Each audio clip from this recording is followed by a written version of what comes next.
Okay. So which is better, whether it is malloc or calloc? If some in interview, suppose if we get this question, so it depends on the place where you are using. For example, in that application you are worried about the speed, then you please go ahead with the malloc, because malloc it's just plainly it will allocate the memory and it will give you the base address.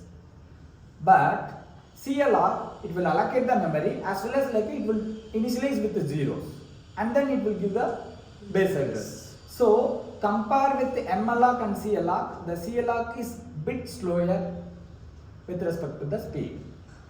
The next thing, sir, I am not worried about the speed, but I want a memory and I am allocating a memory, but that memory by default it should have a 0.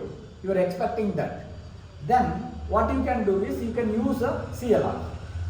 So calloc, what it will do, it will allocate the memory and also it will initialize with the zeros.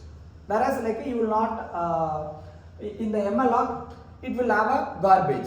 So if in that case, if you are using malloc, what you have to do, you have to call the malloc. Once the memory is allocated, what else you have to do? You have to also, you should have a loop and initialize all the like memory as a 0, or you have to use memset to initialize to 0. Like that you have to take care extra.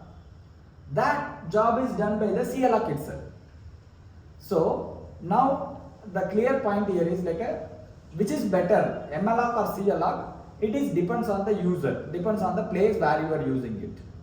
You want the memory to be initialized with the 0, then you please go ahead with the calloc.